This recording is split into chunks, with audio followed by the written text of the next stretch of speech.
pessoal, damos início à nossa segunda parte da aula sobre elementos de lógica. Retomamos um pouquinho para que vocês lembrem que o que nós estamos estudando é um pouco do conhecimento geral sobre lógica, não vamos aprofundar nada. Às vezes cria um pouco de confusão, mas pelo menos para ter uma ideia de que existe essa confusão, essa dificuldade para a gente enfrentar futuramente. Então, lembrando que lógica é um instrumento para a gente pensar adequadamente as ciências, né, a própria filosofia. Sempre a lógica trabalha numa coerência entre o que você pensa e a que você expressa. Então, se você fala que eu estou somando 3 mais 5, eu tenho que expressar uma linguagem adequada, tanto é que tem uma linguagem bem clara sobre isso, que é a linguagem matemática. O número 3 mais o número 2, que é igual a 5, digamos. Então tem aquele símbolo do mais ou igual, significa exatamente o que eu estou pensando. Então o que o pensamento uniu está unido na expressão, na linguagem, na comunicação. O que o pensamento desuniu, né, retirou, afastou, também deve ser manifestado na expressão. Okay? Então é a coerência entre o que pensa e o que se expressa. Lembrando que dentro da dialética, dentro da lógica de Aristóteles, nós temos o silogismo dialético, como nós vimos na última aula, que ela não necessariamente parte de premissas verdadeiras, parte de premissas opinativas, às vezes falsas, para conduzir a uma certa coerência de linguagem, mas não significa exatamente o que a pessoa está pensando, apenas é argumentativo e às vezes apela mais para o emocional do que exatamente para o intelectual. Por outro lado, nós temos o silogismo, né, científico, que são aquelas expressões em que você tem as premissas verdadeiras, científicas, né, tanto a primeira premissa como a segunda premissa, que leva necessariamente a uma conclusão também verdadeira. Então, no silogismo científico, todas as premissas contribuem para uma conclusão verdadeira, né? Então, as premissas são verdadeiras, não precisam ser demonstradas, e às vezes as premissas são bem mais compreendidas do que a própria conclusão, elas são mais compreensíveis, ela carrega um grau maior de entendimento da nossa razão, que não precisa nem ser demonstrado. Por exemplo, o todo é maior que as partes. Então o todo já tem uma compreensão muito clara, né? Partes também, eu sei que partes nunca será o todo. Então isso tem algum conteúdo? Não tem conteúdo, mas as duas premissas, o todo é maior que as partes, é maior, é um nexo que eu faço mentalmente. E eu não preciso provar mais nada, eu não preciso pegar nenhum elemento e provar. Também é possível provar, tentar provar na prática, mas a minha mente já aceita tudo isso, né? São verdadeiras, são indemonstráveis, as premissas são mais compreensíveis que a conclusão, e essas premissas, o todo é maior que as partes, ela leva a conhecer que, portanto, o todo compõe-se de várias partes, então a conclusão é verdadeira por conta das anteriores. Né? Por isso nós temos geralmente axiomas, postulados e definições que são elementos que compõem o silogismo científico. Temos um exemplo aqui. O grupo dos mortais tem os homens, que por sua vez tem os brasileiros. Né? Então isso é verdadeiro? É verdadeiro. Né? E também tem lógica? Tem lógica. Então um axioma, como eu falei, é aquilo que é indemonstrável. Os 3 princípios lógicos da identidade, não contradição e terceiro excluído estão presentes de forma intuitiva. O postulado, em geral, o postulado ele é um pouco mais elaborado, é menos intuitivo. Então, por exemplo, todo corpo em movimento tende a ficar em movimento, todo corpo em repouso tende a ficar em repouso. É um postulado da física que precisou ser demonstrado, precisou ser pensado para entender como as coisas acontecem no mundo. Às vezes, só pela contemplação é possível chegar a essa conclusão. Né? A definição significa o seguinte, que eu tenho que ter um conhecimento suficiente, um conhecimento anterior suficiente para a definição. Então, quando eu falo lápis, todo mundo já tem na cabeça que lápis é diferente de chave de fenda, que é diferente de automóvel, bem diferente, né? Então essa definição do que seja uma coisa e seja outra ajuda muito para a gente estabelecer as premissas. Então elas são muito importantes. Às vezes você usa uma definição, a mesma palavra que tem uma definição diferente para a mesma coisa. Por exemplo, quando você fala assim,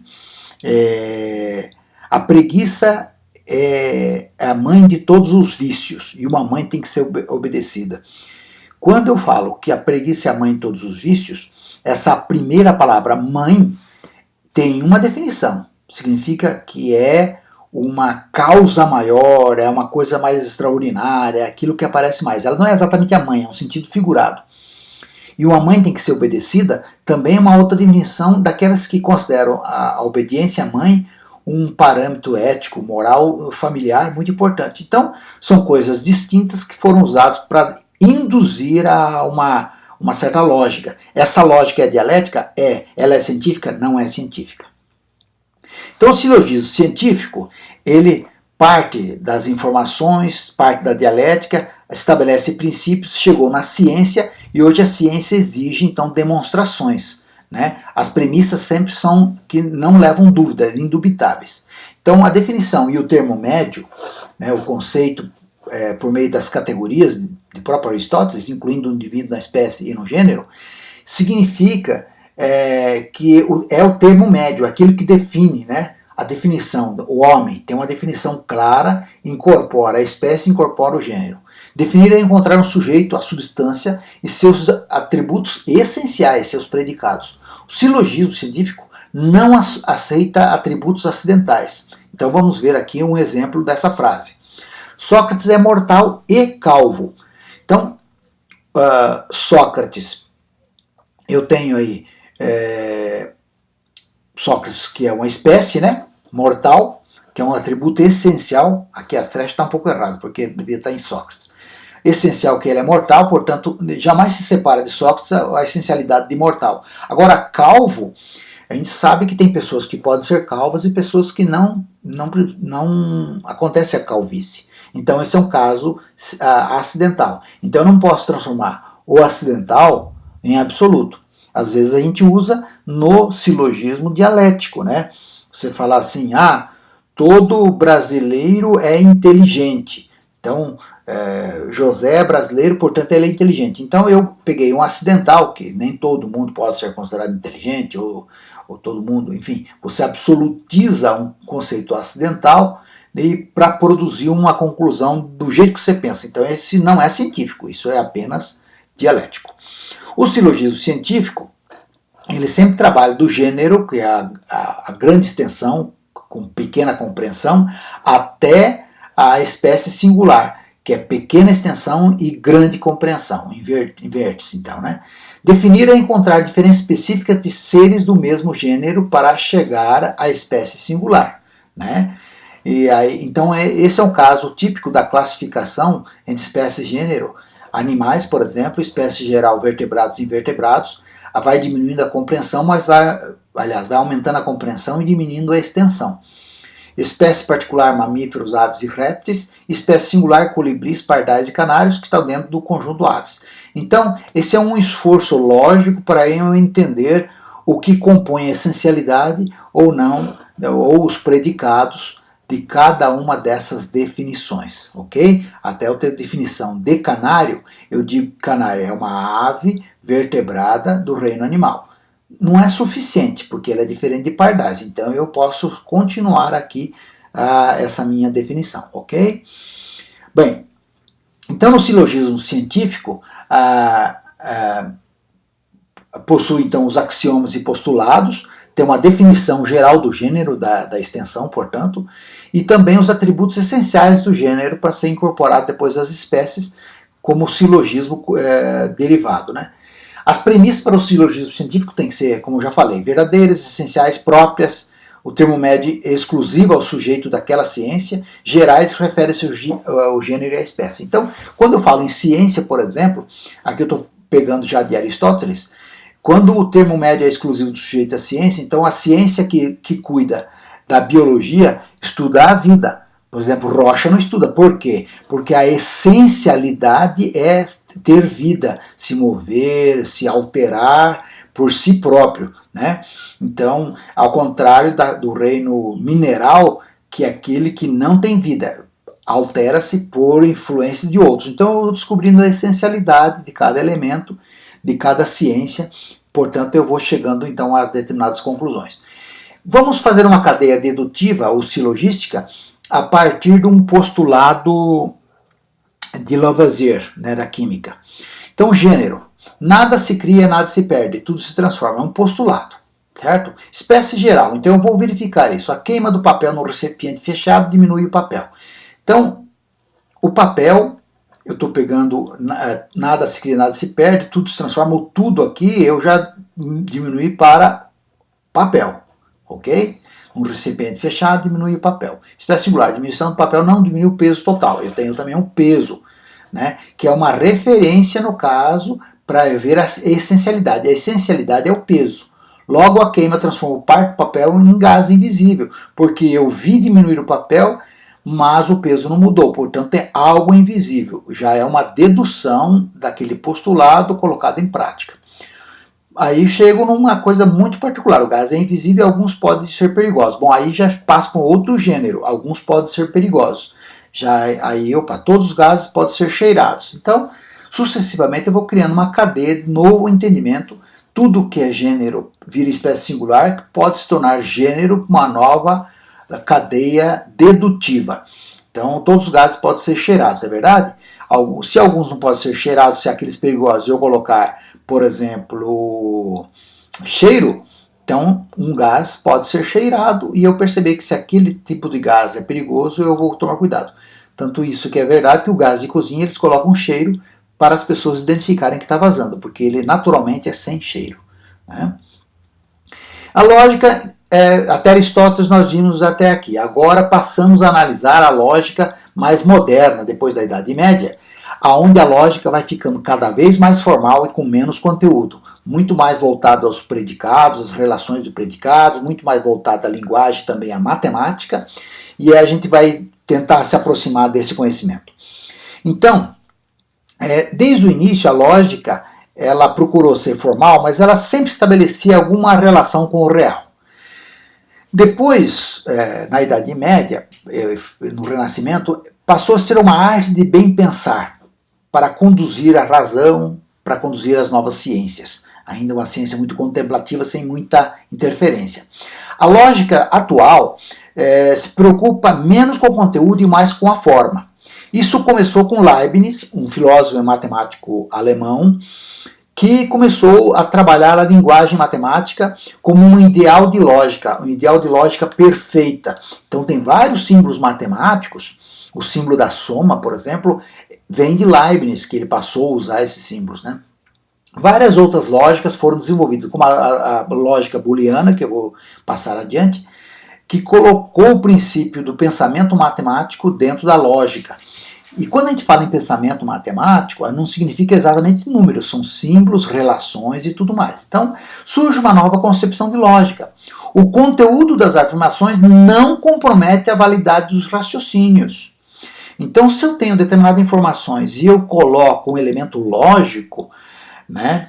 Por exemplo, se o cavalo voa, o cão é mamífero, então eu tenho uma lógica aí. Então, eu aposto que você pensou, mas cavalo não voa. Eu não estou falando da realidade, estou falando no sentido apenas da linguagem do que eu estou pensando. No meu pensamento, se o cavalo voa, o cão é mamífero. Daí eu posso falar assim, bom, o cavalo não voou, então o cão não é mamífero, por consequência. Então não importa a realidade, então o que importa para mim é a validade do raciocínio. Você fala, mas não é verdade. Não, exatamente, não é verdade, mas é válido. O raciocínio para a minha mente é válido. Então, vamos fazer um esforço para entender isso que eu estou falando. Então, pela lógica matemática. A lógica cria símbolos para verdade e falsidade. Verdade na lógica, que eu chamo também de validade. Ele representa o que estou pensando. É uma relação entre pensamento, linguagem e realidade. Aí sim, se eu trabalhar uma relação entre pensamento e linguagem e com um conteúdo válido, aí eu tenho a verdade. Mais formal, diferente da linguagem cotidiana. A linguagem cotidiana ela é informal, ela é figurada, ela é polissêmica, ele tem vários sentidos. Por exemplo, quando eu falo para você, olha, quebra o galho para mim, empresta um dinheiro aí, você não vai lá no matinho e quebra um galho, porque significa, na linguagem figurada, no nosso dia a dia, nós já temos um acordo sobre isso, que esse quebrar um galho tem um significado de uma ajuda passageira. Olha, me ajuda aí que eu estou com uma certa dificuldade. Significa isso. Aliás, tem um monte de significado, é polissêmico, tem vários significados. Agora, se a pessoa fala assim, olha, precisamos fazer fogo, vai lá e quebra um galho para mim, veja que o quebrar galho aí mudou e ficou real, ele ficou bem lógico, né, no sentido específico da palavra, lógico e válido ao mesmo tempo, né, verdadeiro, lógico e válido. Então, nós distinguimos agora a matemática e a parte da lógica como uma perfeição entre o que eu penso e aquilo que eu simbolizo, aquilo que eu exprimo. Então a psicologia passa a ser não mais... há uma distinção agora, porque a psicologia estudava como conhecemos, como não conhecemos e tal. Com o tempo a psicologia vai se afastando da filosofia e a psicologia cuida apenas dos fatos psíquicos, o conhecimento em si, as interferências do conhecimento, a relação psíquica, as leis psíquicas do comportamento. A teoria do conhecimento passa a ser então a diferença entre a forma e o conteúdo dos conhecimentos, como conhecemos, podemos conhecer sim ou não, e a forma como conhecemos. A lógica, portanto, vira uma disciplina independente. Porque, vamos pensar aqui, o sujeito que pensa. Quando eu falo do sujeito que pensa, isso aqui é do ambiente da teoria do conhecimento, da filosofia. O ato de pensar é uma questão ligada à psicologia, né? O ato de pensar, como é que esses atos de pensar se relacionam, é da psicologia. O objeto pensado é uma operação das ciências, né? Então aqui eu tenho da filosofia a teoria do conhecimento, a psicologia aqui da ciência, e o sujeito que pensa, o ato de pensar, sobre o que está pensando, então o pensamento decorrente do sujeito, o ato de pensar e o objeto. Então, o pensamento decorrente disso, do ato de pensar, é o objeto da lógica. Não sei se ficou um pouco complicado. Ó. O sujeito sou eu, você. O ato de pensar é parar e pensar, relacionar as coisas, o juízo, como faz isso, né? Eu tenho que me concentrar e tal, portanto, um pouco na linha da psicologia. Objeto pensado, o que eu estou pensando? Estou pensando na cor verde. Como é a cor verde? Quantas derivações da cor verde? Objeto pensado. Então, o pensamento decorrente disso tudo eu chamo de lógica. Portanto, a lógica é uma coisa separada que trabalha tanto a questão da teoria do conhecimento, como a questão psicológica, como da questão das ciências. Verdadeiro ou falso em relação ao próprio pensamento. O pensamento constrói seus próprios objetos. E a lógica, portanto, ela é pura e sem conteúdo. Ela pode ter conteúdo? Pode e deve, para ser ciência, para ter filosofia. Né? Então, ela é norma de linguagem perfeita capaz de avaliar as demais linguagens. Então, ela é uma metalinguagem, uma linguagem da linguagem. Observamos este exercício aqui. Um tempinho para você pensar. Qual é a figura que está faltando? As pessoas podem ter vários caminhos. Eu, por exemplo, comecei analisando o nariz. Daí, logo em seguida vi que tem um nariz virado para o outro lado. Portanto, tem um nariz para um lado e para o outro. Então, eu fiquei aqui, o nariz para cá, não tem nariz para cá, não tem nariz para cá, tem outro nariz para cá, é o segundo, aqui não é, aqui não é, aqui tem nariz, não. Então, com certeza, essa imagem, eu estou percebendo que todos eles têm o número 3. Olha a matemática aqui, gente. Ó. Esses olhinhos, 1, 2, né? Esses olhinhos aqui redondos, 1, 2, 3. Ah, todos eles têm 3. Então é só observar o que está faltando e completar aqui. Está faltando esse nariz aqui, está faltando os olhinhos aqui, está faltando o que mais? O nariz para baixo tem.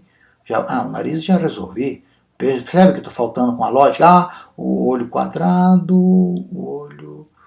Puxa vida, então está resolvido. É triângulo ou é quadrado? Vamos ver, redondo, redondo. Está faltando redondo, então é redondo com o olho chatinho e nariz para esse lado. Resolvido.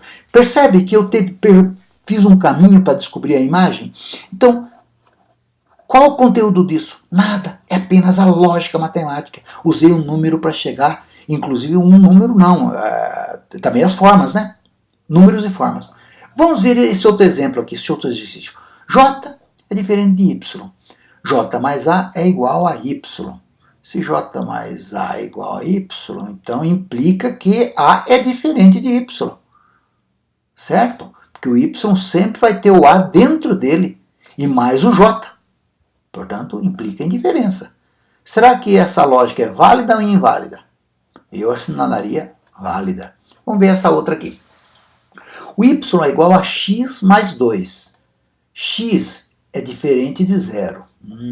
Implica que x é igual a, entre parênteses, y diferente de 2. Pessoal, isso aqui não é um cálculo matemático. Usa símbolos matemáticos, é uma lógica matemática, mas não é um cálculo. Às vezes a gente é acostumado com cálculo, né? Que loucura, não? Então, x é igual a y diferente de 2, desde que o x seja diferente de zero. Então, será que é verdade? Porque o y sempre vai acrescentar 2 ao x, porque o x é diferente de zero. Então, o x sempre vai ser o y diferente de 2. Será que está certo? Eu acho que está certo, então você acha que é válido também. Né? Enfim, fica aí o desafio de outros tantos pensamentos lógicos sem conteúdo. Apenas saber que o nosso pensamento, né, o ato de pensar, o pensamento resultado desse ato de pensar conduz a uma conclusão. Isso é lógica. É um conteúdo, voltando aqui, ó. O pensamento constrói seus próprios objetos. Que coisa, não? Interessante. Linguagem e metalinguagem. Em geral, a gente usa a linguagem do cotidiano. A linguagem formal normalmente é usada para a ciência, para não ter dúvidas sobre a expressão. Às vezes no direito mesmo tem uma linguagem muito específica. Por isso a gente aprende a fazer redação com linguagem própria, bem específica, de acordo às regras da língua portuguesa, da língua inglesa. É para que aquilo que seja escrito não seja interpretado de 30 maneiras. Talvez seja interpretado de 2 ou 3 maneiras diferentes, mas não muito mais que isso. Né? 2 tipos de linguagem simbólica. A cultural, aquela que é polissêmica, como eu já falei, sentido figurado, e a lógica científica, aquela que é dura, real, é válida e tem que ser verdadeira. Né? A lógica se ocupa da forma lógico-científica e a linguagem da outra linguagem, metalinguagem. Então, quando eu falo, por exemplo, faço análise da língua portuguesa, né, o que é um adjetivo, o que é um substantivo, o que é um adjunto adnominal, etc. Eu estou fazendo uma lógica formal, uma linguagem científica para explicar a linguagem da língua portuguesa. Percebe? Então isso é uma metalinguagem. A gramática, por exemplo, é uma forma de metalinguagem. Né? É uma linguagem para explicar a linguagem. São proposições elementares, significado do estado das coisas. As verdades são vazias, ela tem uma lógica em si. Então aqui uma pequena brincadeira. A pessoa acha um bilhetinho no chão, acha um biscoitinho da sorte no chão, abre o bilhete, no bilhete tem o próprio quadrinho. E dentro do quadrinho tem um outro quadrinho que tem o próprio quadrinho. Quer dizer, é uma linguagem da linguagem, que é uma pequena brincadeira. Eu gosto muito, às vezes, falar para as pessoas que tem algumas linguagens novas que ela é praticamente metalinguagem. Por exemplo, você, ao invés de passar uma mensagem para o outro, você fala, eu estou pensando no assunto. Você vem ou não vem na festa? Você vai mandar uma mensagem desta forma. A pessoa entende rapidamente. Por quê? Significa dizer, estou pensando, posso ir, posso não ir, posso chegar tarde, e se eu não for, vou justificar por quê, se eu for, eu vou dizer por que eu estava pensando também. Tudo tem justificativa. Então esse símbolo, ele é um símbolo que encontra um monte de significações. E também é uma linguagem que contém nela uma metalinguagem. Né? Partimos então para uma definição do que seja uma lógica simbólica. Sempre uma lógica, ela tem uma validade inferencial, quer dizer, infere Se a casa foi pintada de uma cor verde, a casa é verde. Então, infere-se que a casa é verde. O argumento correto não precisa ser verdadeiro. Então, voltando a uma frase aqui. Se Paula ajoelhar, ela voa. Paula ajoelhou ontem, logo ontem ela voou. Você vai dizer, rapaz, Paula é nome de pessoa, a pessoa não voa. Não, isso é a realidade. Ok. Mas do ponto de vista apenas do pensamento que eu construí, se Paula é um objeto que voa, né, e ela ajoelha, então no momento que ela ajoelha, ela voa. Então eu posso achar que essa informação, apesar de não ser verdadeiro, não sendo conteúdo verdadeiro, ela é válida porque é inferencial. O cão é mamífero se o cavalo tiver asas. Aqui é uma condição. O cavalo não tem asa, então o cão não é mamífero. Isso aqui cria confusão, mas quando você transforma tudo isso numa linguagem matemática, simbólica, ela fica muito mais clara. Fica melhor para usar, porque eu uso em qualquer situação, porque ela tem a verdade em si. Ela é válida em si. Por exemplo, x está contido em y. Implica que y contém... aqui está errado, né? Isso implica que y contém x. Aqui é x. Tem que arrumar isso aqui. Aqui contém x. Né? Vamos ver outro exemplo aqui. Ó. Z não pertence a A. Implica que Z não contém A. Okay? São símbolos que eu posso usar para lógica. Só aqui, pessoal, que está um erro aqui. Ó. Então, se x está contido em y contém x. Então, aqui tem que trocar por x. Né? Então, isso que eu falei aqui, eu posso transformar desta forma. E daí você vai dizer, então é válido. Aqui também é válido, só que cria confusão porque a gente pensa no conteúdo. Na palavra Paulo, ajoelhou, a Paula não voa, o cão realmente é mamífero, o cavalo nunca vai ter asas e tal. Mas quando eu transformo em linguagem simbólica, fica mais fácil para o pensamento trabalhar. Perceberam? Então a linguagem simbólica, ela tem um valor mais universal para todos os ambientes, para todos os lugares, para não criar confusão com o conteúdo, né, que a gente trabalha. Né? A lógica simbólica foi muito desenvolvida por Ludwig Wittgenstein, que trabalhou todo o estado de coisas, que é como estruturas vazias ou as verdades independentes do seu conteúdo. Né? Então a lógica simbólica também tem a lógica dos predicados, que você trabalha com determinadas relações de características, como aqui, todo totais, todo S é todo P. Por exemplo, todo triângulo tem 3 lados. É todo dos 3 lados. Todo parciais, todo triângulo é algum equilátero, triângulo equilátero. Parte total. Alguns S são todos P. Alguns latino-americanos são todos brasileiros. E é verdade. Parte parciais, alguns S é algum P, alguns triângulos é algum triângulo equilátero, né? Bem, quando isso é afirmativo. Negativo é a mesma coisa, nenhum S é nenhum P, ó, todo, nenhum, algum não é nenhum, algum não são alguns. Então, tem vários exemplos aqui, mas não nos preocupamos muito com tudo isso, porque uma proposição, no caso, é uma equação entre um sujeito e um predicado. Aqui a palavra equação já é uma palavra da matemática, é uma relação que estabelece um sujeito e um predicado. Né? Então a classe, vou chamar predicado, dos esféricos, dos coloridos e assim por diante. A função é o predicado se torna a relação entre duas variáveis. Então eu coloco variáveis e eu vejo se esse predicado mantém qual a característica que ele mantém. Então eu uso a palavra função, que é também da matemática. Ó, equação, função são palavras da matemática. Vamos analisar um pouquinho mais adiante. Homem, animal, mortal pode ser X, homem, Y, animal, mortal, Z, por exemplo. A noção de predicado tornou-se clássica e o predicado relacionado à função. Relacionado com a função. Calcular a função é a lógica dos predicados. Então, a partir de agora, a gente vai falar a palavra função. Só para você ter uma ideia. Sócrates é homem. Então, se a função, o X eu vou colocar aqui é Sócrates, né? A função de Sócrates é ser homem. Então, a função dele. Por quê? Porque ele tem a sua em singular é homem, que é um predicado, certo? Então relaciona fixamente, trabalha uma função entre ser homem e a questão dele ser Sócrates. Então é universal quando que eu digo que para todo X tem uma função de X, é universal, vale para todo mundo. Particular, quando algum X, tal que a função f de x, que está a função em relação a x. Então, alguns homens têm a função, digamos, algumas pessoas, alguns animais têm a função de pertencer aos homens, serem homens, né? Nessa função de serem homens. Então vamos ver aqui um exemplo. Sócrates é mortal. Vamos trabalhar com uma relação de função. Classe dos homens, A, na linguagem simbólica, né? Classe dos mortais, B.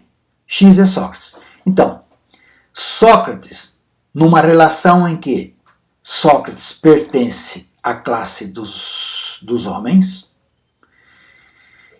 implica que a classe, sendo a classe dos homens também pertencente à classe dos mortais, né, implica que Sócrates pertence aos mortais, pertence a B. Okay? Então, em matemáticas, toda a relação, se X estabelece uma relação que X pertence a A, implica que X pertence a B, se essa relação A e B estava especificada anteriormente. Ok? Então, nós temos uma outra lógica simbólica. Vamos dar um exemplo aqui da lógica booleana, que é muito usada na informática. Aristóteles trabalhou essa ideia de e ou. Se eu tenho duas coisas falsas, gera falsa. Se eu tenho duas coisas, uma delas é falsa, gera falsa. Duas coisas, uma delas é falsa, gera falsa. A primeira é falsa, a segunda é falsa, não importa. Duas coisas verdadeiras, gera verdadeiro.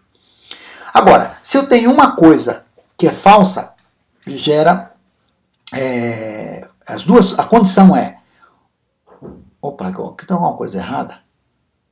Né? Assim, aqui se tiver uma, não está errado não, eu considero, qual que é a lógica que está por aqui? Tendo uma coisa verdadeira, a sentença se torna verdadeira. Então, dois Fs é falso. Verdadeiro e F, verdadeiro. F e V, verdadeiro. F, V e V, verdadeiro. Então, bastando ter um V, fica verdadeiro. Ok?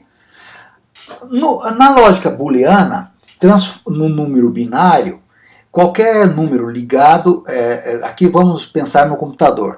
Lâmpada desligada é 0, lâmpada ligada é 1. Quando eu tiver um sinal desligado, os dois vão ser 0.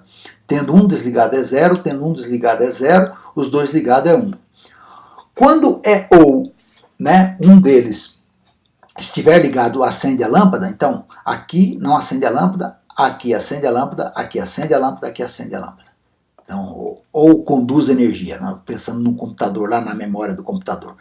Quando eu tiver uma informação, eu posso combinar vários números desses, não só dois, com ou e, porta e ou porta ou. Vamos ver um exemplo aqui prático. A lógica booleana trabalha a lógica do pensamento, pensa nela e tenta aplicar para uma realidade. Imagina que você tem uma lâmpada, uma bateria. Então, a primeira função está falsa, falsa, lâmpada, falsa. Veja que ela está numa relação que, para ser verdadeira, os dois precisam estar verdadeiros. Então, verdadeiro e falsa, falsa. A primeira falsa, a segunda verdadeiro, falsa. As dois verdadeiros, lâmpada acesa, verdadeiro. Vamos ver numa relação ou.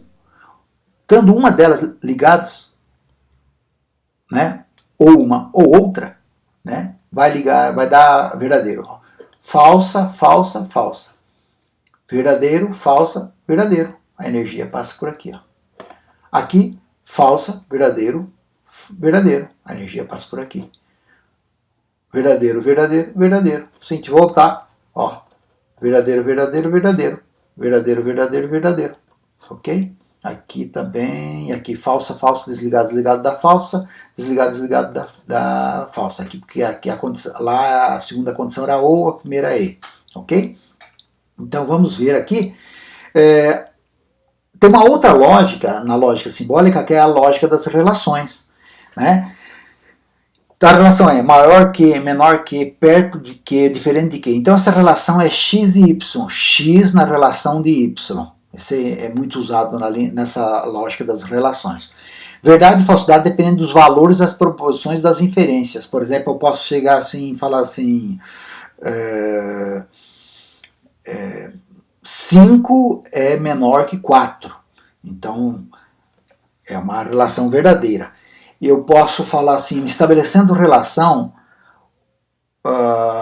ele é o número 2, é um número absoluto. Na lógica da relação, eu já teria dificuldade em falar ele é o segundo, porque a palavra segundo depende de uma relação.